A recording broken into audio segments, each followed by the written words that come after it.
वार्ता में स्वागत है। और मैं धन्यवाद करना चाहूँगा सोशल मीडिया के तमाम साथियों का,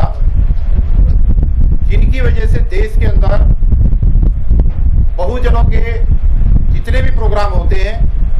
वो आप लोग ही हैं, जिनकी वजह से पूरे देश में इस आवाज़ को बुलंद किया जा रहा है। जिस काम को स्ट्रीम मीडिया केंद्र की सरकार की गोद में बैठे रहने के कारण नहीं उठा पाती, वो आप लोगों की वजह से पूरे देश में देखने को सुनने को मिलती है। मैं दिल की गहराई से तमाम पत्रकार साथियों का जो सोशल मीडिया का संचालन कर रहे हैं, आपका मैं धन्यवाद करता हूं और उम्मीद करता हूं कि आप इसी तरीके से इस मोमेंट को आगे बढ़ाते रहेंगे। आज की इस पत्रकार वार्ता के अंदर जो आप लोगों के सम्मानित चैनलों की तरफ से हमने ये आज आयोजित की है, आज इसमें मेरे साथ ठेकेदारी हटाओ राष्ट्रीय संयुक्त मोर्चा के राष्ट्रीय संयोजक आदरणीय वीर सिंह दिगान जी मेरे साथ हैं और अशोक जी जो इसके राष्ट्रीय कार्यकारी अध्यक्ष हैं, हमारे राष्ट्रीय कोषाध्यक्ष मेरे साथ हैं राजेश घाकट साहब और दिल्ली प्रदेश के हमारे महासचिव दीपक बिहाल जी हैं। इसके साथ साथ हमारे और भी तमाम साथी यहाँ पर मौजूद हैं। गुलाम सरवर साहब जो हमारे राष्ट्रीय महासचिव हैं, श्याम सुंदर जी जो राष्ट्रीय सह संयोजक हैं, विनोद जी और भी कई साथी हमारे यहाँ पर मौजूद हैं, जिन्होंने समय समय पर इसका नेतृत्व किया है। हमारे इस संगठन के राष्ट्रीय चेयरमैन राजकुमार दिगान साहब, जिनका हमेशा समय समय पर हमें साथ रहा है, इस आंदोलन में बहुत बड़ी उनकी भूमिका रही है और दिन रात वो मेहनत करके इसको आगे बढ़ाने का काम कर रहे हैं। तो दोस्तों, ये पत्रकार वार्ता का आज का मकसद सिर्फ इतना है कि हम 10 बजे 25 अक्टूबर को दिल्ली के सिविल लाइन के चंदकी राम अखाड़े में इकट्ठा होकर के दिल्ली के माननीय मुख्यमंत्री केजरीवाल साहब से उनके घोषणा पत्र में किए गए वायदों की वायदा खिलाफी की याद दिलाने के लिए जा रहे हैं। आप लोग चाहें तो देख भी सकते हैं, ये आम आदमी पार्टी का घोषणा पत्र मेरे हाथ में है और तीनों वर्षों के घोषणा पत्र इसके अंदर है। जब चुनाव हुआ 2014, 2015 और उसके बाद में 2020, इन तीनों ही घोषणा पत्रों में जो उन्होंने वायदे किए ठेकेदारी प्रथा को खत्म करने के लिए, जो उन्होंने वादा किया दिल्ली में सफाई कर्मचारियों की ऑन ड्यूटी मृत्यु होने पर 1 करोड़ रुपए का मुआवजा देने के लिए, और इस तरीके जो दिल्ली में युवा वर्ग है 8 लाख वैकेंसियों को सरकारी तौर पे भरने का जो उन्होंने वादा किया था, और महिलाओं के लिए आवाज उठा करके निर्भया केस के अंदर जो उन्होंने एक आश्वासन दिया था देश के अंदर कि जहां पर भी महिलाओं के साथ बलात्कार के केस होंगे उनके साथ हत्याएं होंगी, तो हम जो है आवाज उठा करके सरकार की तरफ से 1 करोड़ रुपया मुआवजा दिलाने का काम करेंगे। उनके परिवार के मेंबर को सरकारी नौकरी दिलाएंगे, रहने के लिए फ्लैट दिलाएंगे। जब से 7 साल में ये शासन काल आया है इस सरकार का, आम आदमी पार्टी सरकार का, और जब से माननीय मुख्यमंत्री अरविंद केजरीवाल जी मुख्यमंत्री बने हैं, तो अपने किए हुए घोषणा पत्र के सारे वादों को वो भूल गए हैं। हम उनको मात्र ये कहने के लिए वहां पर जा रहे हैं कि आपके पड़ोसी राज्य के अंदर, हरियाणा के अंदर, और आपका दूसरा पड़ोसी राज्य जहां से आप चुनाव की धुआंधार तरीके से तैयारी कर रहे हैं, उत्तराखंड, इन दोनों ही राज्य की सरकारों ने विधानसभा के अंदर विशेष सत्र बुला करके वहां पर ठेकेदारी प्रथा को बैन कर दिया है। तो हम इनको ये याद कराने के लिए जा रहे हैं कि माननीय मुख्यमंत्री महोदय, आप भी देश की राजधानी दिल्ली, जिसका मैसेज, जिसकी आवाज पूरे देश के हर प्रदेशों के अंदर जाती है, आप भी दिल्ली की जनता के लिए, दिल्ली के युवाओं के लिए यहाँ पर ठेकेदारी प्रथा को आप बैन कर दें, ताकि बैन होने के बाद में सरकारी नौकरियां निकल सके और अनुसूचित जाति, अनुसूचित जनजाति, पिछड़ा वर्ग सभी लोगों को अपने आरक्षण का लाभ मिल करके लाखों की संख्या में जो बेरोजगार युवा सड़कों पर घूम रहा है उनको कम से कम रोजगार मिले। तो ये अपना मैसेज देने के लिए, वादा खिलाफी की याद दिलाने के लिए देश के बड़े बड़े संगठन, जिसमें आज जिस कार्यालय के अंदर हम आज प्रेस कॉन्फ्रेंस कर रहे हैं, ये all India SC ST railway employee का कार्यालय है और देश का सबसे बड़ा विभाग है हमारा SC/ST का, जिसके अंदर 4.5 लाख की मेंबरशिप हमारी है। हमारे ऑल इंडिया के सेक्रेटरी जनरल अशोक जी, जो हमारे ठेकेदारी हटाओ राष्ट्रीय संयुक्त मोर्चा के कार्यकारी अध्यक्ष भी हैं, आप उनके माध्यम से आज जो है ये प्रेस कॉन्फ्रेंस यहाँ पर की जा रही है। तो मैं आपके इस चैनल के माध्यम से देश की तमाम जनता को,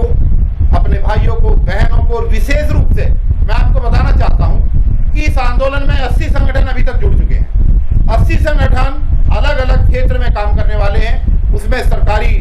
एसोसिएशन भी हैं, उसमें सामाजिक संगठन भी हैं, और विशेष रूप से सफाई कर्मचारियों के मुद्दे से जुड़े हुए तमाम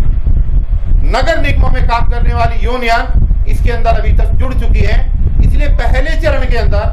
हमने 25 सितंबर को एक संकल्प लिया था कि समाज के सबसे निचले तबके पर खड़े हुए हमारे भाई और बहन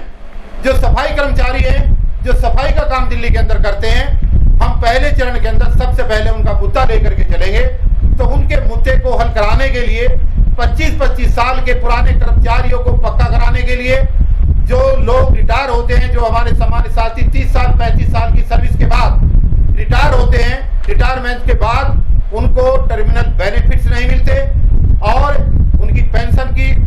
दिक्कतें आती हैं। सबसे बड़ी बात यह है, जो विडंबना है, कि इस पूरे देश के अंदर सफाई कर्मचारी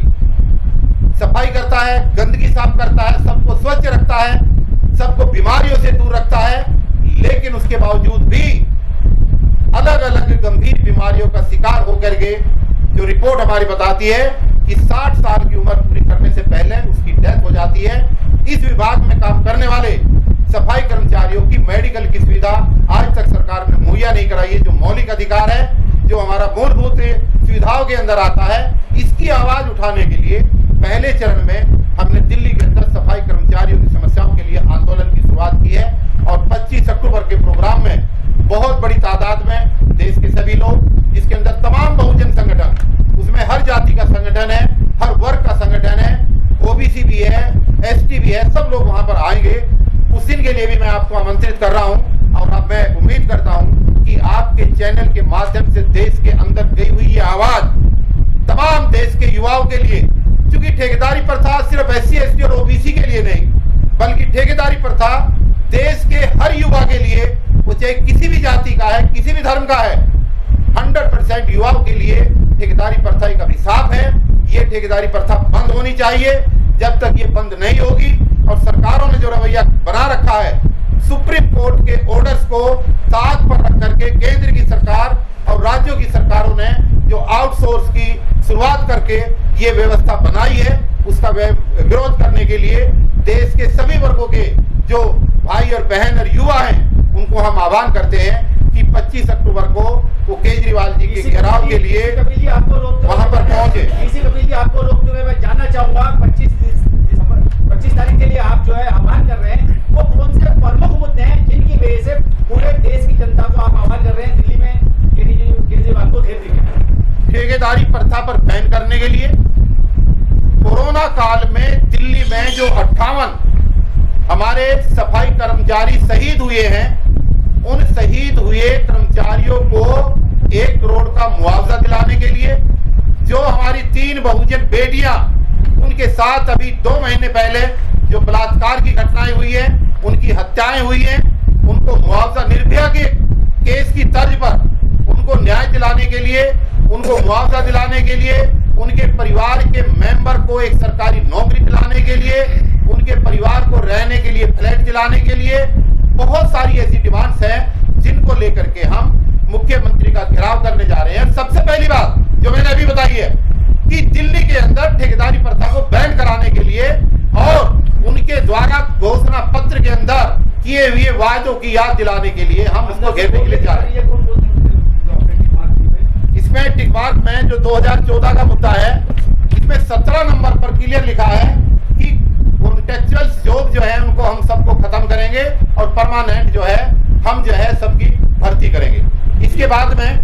2015 का जो है, इसमें फिर इन्होंने 47 नंबर, क्योंकि 70 सूत्रीय कार्यक्रम इन्होंने रखा था और 47 नंबर के ऊपर, ये 47 नंबर है जो हमने अंडरलाइन किया हुआ है, इसमें लिखा है कि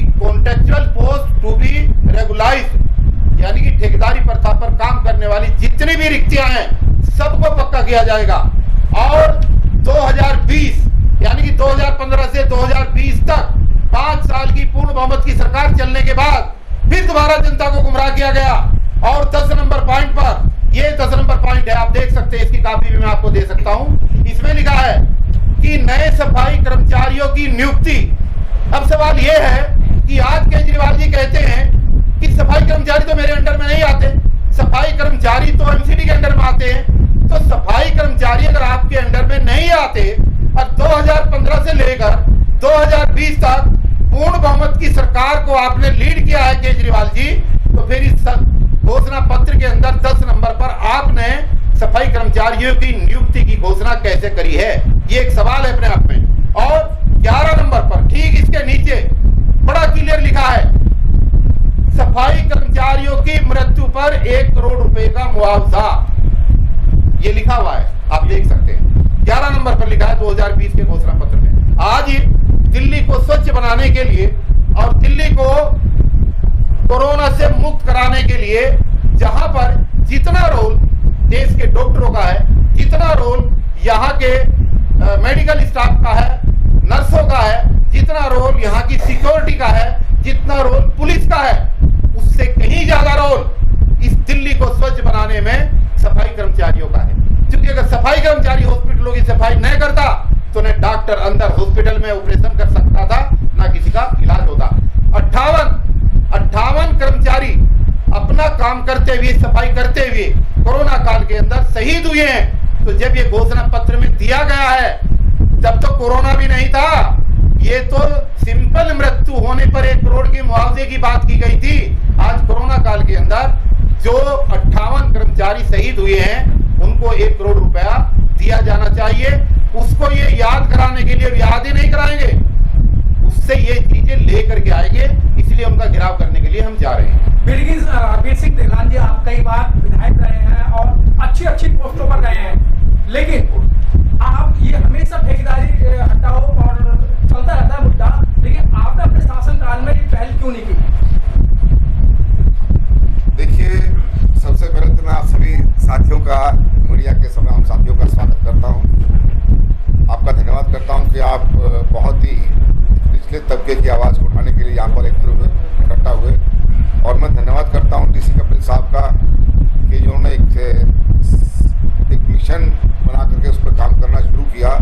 और सबसे पहले मुद्दा जो उन्होंने उठाया वो देश के सबसे निचले तबके का सफाई कर्मचारी का मुद्दा उन्होंने उठाया है, मैं उनका भी धन्यवाद करता हूँ। आपका जो सवाल है कि आपने यहाँ रहते क्यों नहीं उठाया, शायद अगर आप विधानसभा में की कार्रवाई आपने देखी होगी उस टाइम पे, तो 30 अप्रैल 2006 का दिन मुझे याद है कि जिस टाइम माननीय मुख्यमंत्री जी इस मुद्दे को लेकर आई थी विधानसभा में, तो ये पहला वाक़या शायद होगा, क्योंकि विपक्ष के लोग तो हमेशा अपनी सरकार की कार्रवाई का विरोध करते हैं, लेकिन सरकार के पार्ट की तरफ से, सरकार का नुमाइंदा होने के बावजूद अगर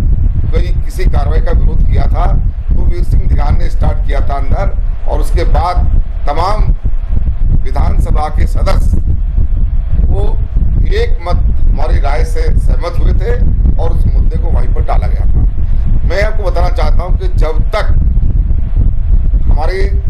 सरकार रही ऊपर, हमने इसको इतने स्तर पर नहीं पनपने दिया ठेकेदारी को। और यहाँ के पहले 93 से लेके जो 98 तक भारतीय जनता पार्टी सरकार थी, उस समय भी ये मुद्दा 96 में और 97 में बहुत जोर शोर से चला। उसमें हमने बहुत बड़ा आंदोलन किया दिल्ली के अंदर, चारों तमाम जितने भी जोन, सब जोनों में हमने घेराव किए दफ्तरों के और मुख्यमंत्री के पुतले जलाए। और यहाँ तक कि हमने उनको विवश किया कि हम दिल्ली में ठेकेदारी प्रथा लागू नहीं होने देंगे, और ये हमने किया। लेकिन हैरत की बात है, मैं उनकी बात नहीं कर रहा, मैं उनकी बात करना चाहता हूँ आपके सामने, कि जिन्होंने अपने चुनाव घोषणा पत्र में ये आह्वान किया है, घोषणा की है कि हम अगर सत्ता में आए तो हम ठेकेदारी प्रथा को खत्म करेंगे। हम जो कॉन्ट्रेक्चुअल लेबर जितने भी काम कर रहे हैं, ठेकेदारी पे जो काम कर रहे होंगे लोग, उन सबको पक्का करेंगे, जो अस्थायी कर्मचारी उनको पक्का करेंगे। ये आवाज़ थी। हम बढ़ाएंगे और बहुत सारे ऐसे मुद्दे उन्होंने रोजगार के सपने दिखाए। इस दिल्ली नहीं बल्कि केजरीवाल साहब ने उस टाइम पे निर्भया जो कांड हुआ था उस समय देश को आह्वान किया उन्होंने महिलाओं की सुरक्षा के संबंधित और एक ऐसा सैलाब पैदा किया कि बहुत आज के बाद शायद ऐसा नहीं होगा। लेकिन मैं धिक्कार है अगर उसके बाद सत्ता में कुर्सी पे बैठने के बाद व्यक्ति अगर उन मुद्दों पर ध्यान नहीं देता वो ज्यादा जो है वो दोषी है। मैं समझता हूँ कि केजरीवाल जो साहब हैं वो उन्होंने अपनी जबान से जो वादे किए हैं उन वादों को अगर पूरा नहीं कर रहे तो मैं समझता हूँ ये कहना चाहता हूँ कि उनको कुर्सी पे बैठने कोई अधिकार नहीं। जहां तक आपने सवाल पूछा, जो भी समान विचारधारा के संगठन, छात्र संगठन, छात्र युवाओं के संगठन है, महिलाओं के संगठन है या सामाजिक संगठन है, उन सब का स्वागत करते हैं हम लोग, जो इस बात पर विश्वास करते हैं कि ठेकेदारी प्रथा देश में युवाओं के लिए एक अभिशाप है, एक कलंक है, ये खत्म होना चाहिए। जो भी इस विचारधारा से प्रभावित है उन सबका हम स्वागत करेंगे, उन